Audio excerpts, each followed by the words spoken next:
Hey guys, I came across a quote tonight from Charles Spurgeon, and it goes, "I have learned to kiss the wave that throws me against the rock of ages." And it made me think about failure. Um, and the one thing that I kept thinking about with failure is, well, I've failed, have you ever failed something? Maybe it's an exam or some kind of project. I'm not a good test taker. I fail tests quite often. Maybe you failed to get to an important appointment on time. Maybe you feel like you failed a friend or failed a task at work.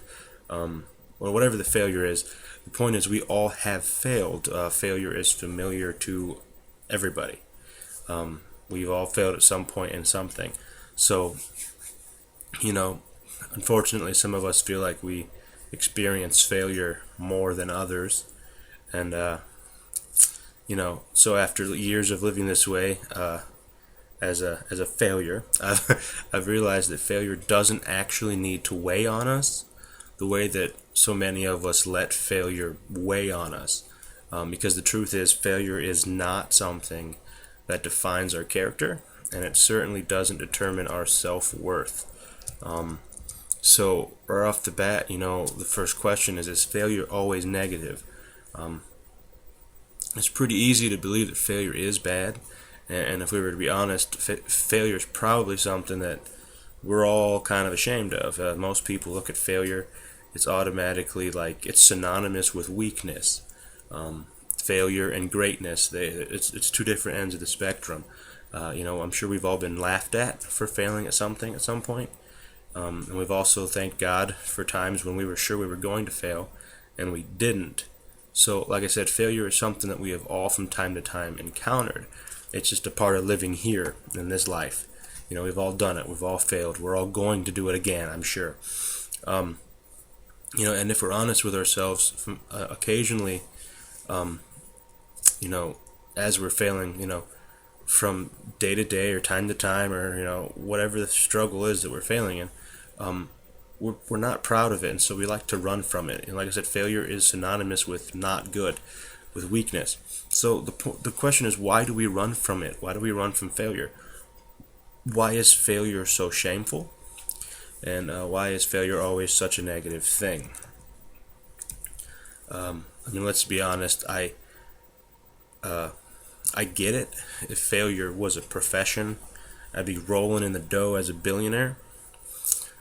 But what if our failures and our failings, what if our hardships and our challenges, our struggles, what if they didn't mark us as weak and inferior?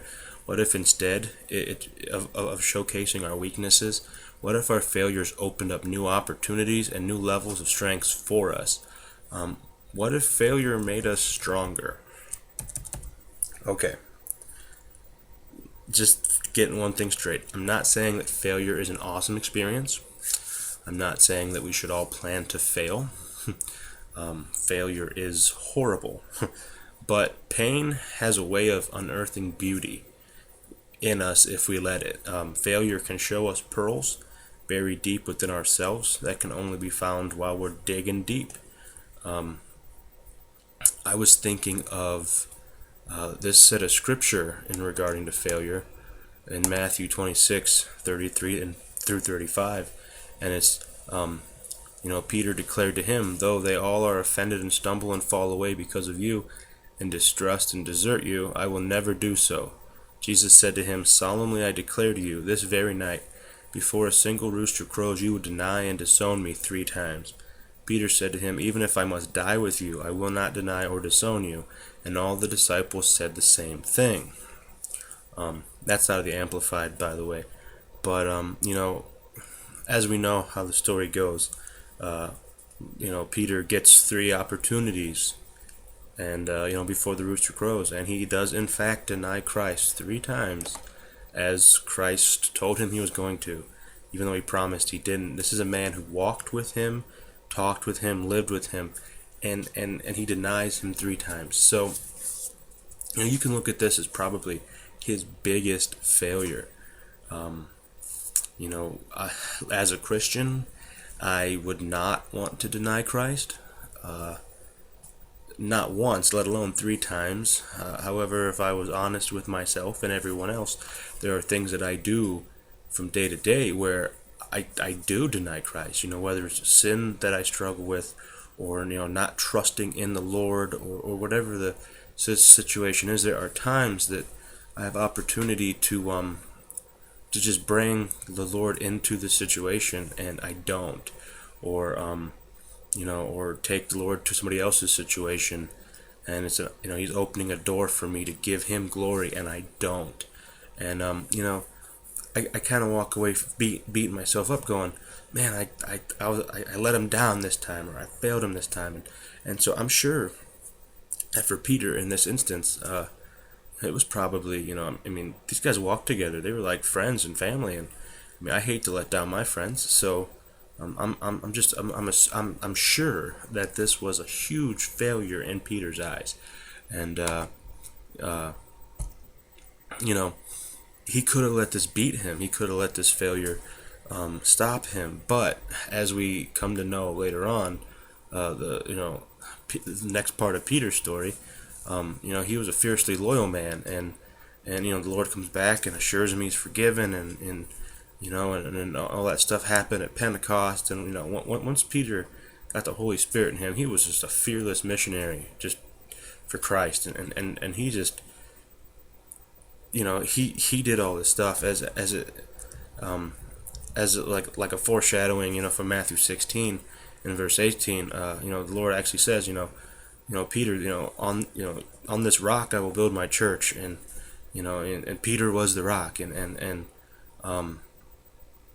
it was going from one failure of denying Christ to being like on the forefront of sharing the gospel and spreading the news about Christ. Peter let that failure drive him to something greater, and so that's what the positive side of failure that I kind of want to look at real quick, and it's granted, embracing seasons of abundance and accomplishments are a lot more fun. Looking at the positive side of things, looking at our accomplishments, looking at our trophies, looking at looking at the things that we do good in. It's fun to embrace those. When we're doing good in aspects, it's good to see our strengths. And it's a lot more fun to do that than it is to embrace our moments of error or of humiliation. But often our greatest successes are born in our darkest moments. Our greatest weaknesses and our strengths. I've often found that my greatest weakness in myself, the Lord uses as one of the biggest tools for His glory. And I don't know how it works, but I know it works. And I just reading this quote from Charles Spurgeon, it says, "I have learned to kiss the wave that throws me against the rock of ages." And I really believe that it just had such a truthful, spirit behind that quote. It's just, if you think about it, I have learned to kiss the wave. I've learned to just love the hardships and the circumstances and all the failures, every challenge, any heartache that comes. You learn to love those things because you know that those things are going to push you towards the rock of ages, towards the God of endless eternal love and hope and where our life comes from, and so you learn these things because you learn to love these things because they push you to get a deeper and closer relationship with the Lord. And as painful and hard as it may be sometimes, just to embrace the waves, because we can be honest, the turmoil might be big, the failure might be devastating. It might be hard to embrace the waves coming at. It might be hard to love our circumstances. But I can tell you that looking back at every major failure that I've ever had in my life, at the time I was going through them, they were the biggest deal at that time, probably the hugest thing. They were, one giant after another. But now that I look back at those giant failures and those struggles and everything, and I compare them to the current struggles and the current situations that I'm in, they don't compare at all. They are so minuscule compared to the thing that I'm dealing with now.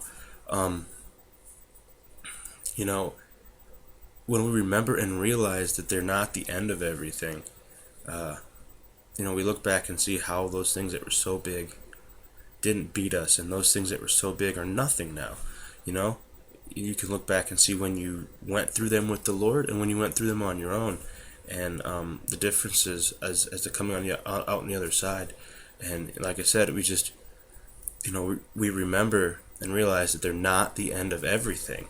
It's the beginning. When struggles happen, it's the beginning to something new. It's the beginning to a deeper part of a relationship with the Lord. These struggles and these failures and these things happen. Our weaknesses happen so that we can cling closer to the Lord, so that He can flip it around, and through our weakness, His glory can be seen as strength. And so it's not the end of these struggles. These giant struggles are not the end of us. These failures are not the end of it. It's the beginning of a new deeper understanding of things that we never thought we'd understand before. It's the Lord working through us. So it's not the end of everything. If we let them grow us, if we let these things drive us to something greater, they could become our greatest and most patient teachers if we become patient students. And when the season is over, no matter what struggle you're going through with right now, and whatever failure you're feeling like you're defeated by, whenever the season is over, I just hope that you can get to the point where you can look back with a thankful heart and just kiss it goodbye, wave it goodbye, and fondly remember these moments of failure. Know that these moments have served you well, not only now but for the future, because you're going to have failure for the rest of your life. Just like Peter, he denied Christ 3 times, but he ended up being one of the biggest spokesperson for Christ. He was out there sharing the gospel. He was out there spreading the good news, and his biggest failure ended up becoming his greatest strength. And it's the same with our situations. It's the same with our struggles. The same with our failures. If we let them push us to the Lord, and let Him do a work in us, our greatest weaknesses, our biggest failures are going to be our biggest victories. And just like the quote says, learn to kiss the waves that throw us against the rock of ages. And so I just really wanted to talk a little bit about failures tonight. How failures don't define us. It doesn't prove our worth. Failure shouldn't be something that's an embarrassment or something that we're ashamed of. We're all going to fail. Everyone fails. Nobody is exempt from failing. And it's such a negative thing when we talk about failure. But realistically, if we let failure drive us to something better, failure is a very positive thing. Failure can be the biggest help in our walks with Christ. I work. I'm a custodian, and I sometimes have no idea what I'm doing.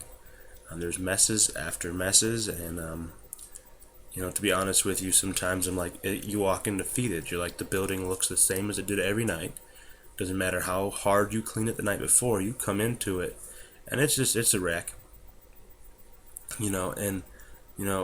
Sometimes you walk in defeated, but if like for me right now, I'm going to my boss and I'm asking for suggestions, and I'm getting better. The work is getting better. I'm learning in it. This is only my second year doing this, so it's not like something that that I've done for years. This is new to me relatively, and I could let this situation cripple me. I could let this situation, I could give up. I could lose my job. I could quit. I could, whatever. But I'm trying to do my best, and I'm taking it to the Lord, and He's opened up opportunities to where I can grow in this. And so your biggest weaknesses, your biggest failures, can be your greatest victories for the Lord if you allow the Lord to teach you whatever it is He's trying to teach you during His victories. So if you feel like you're out in the middle of the ocean getting tossed around today by waves, that's a good thing. It's a good thing. As long as your head's above the water, you're still breathing, you're still living, that's a good thing. So if you feel like you're getting tossed around by waves, let those waves lead you and throw you into the rock of ages. Let those struggles and those hardships, don't go to a bottle, don't go to a self-help group that's going to try and make you figure stuff up with yourself. Take it to the Lord. Take your situations to the Lord. Take your failures or struggles or circumstances. Take those things to the Lord and let Him do the work necessary in you. The reason why you brought to these things is so that you can go and take them to the Lord anyways. I've been a big believer for years that bad things happen for two reasons. It's like you're on a fence. Something happens. Which side are you going to fall on? With God or without God? And so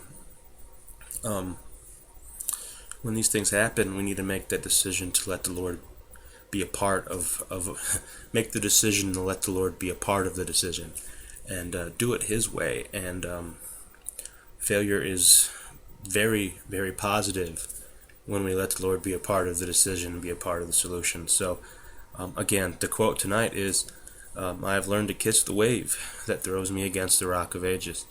And it's by Charles Spurgeon. And again, whatever you feel like you're failing at right now, just take it to the Lord. Take it in prayer. He's trying to teach you something through this struggle, through this failure. So God bless. You guys have a good week. That's all I got. I'll be praying for you. You'll be praying for me. Have a good week. Bye.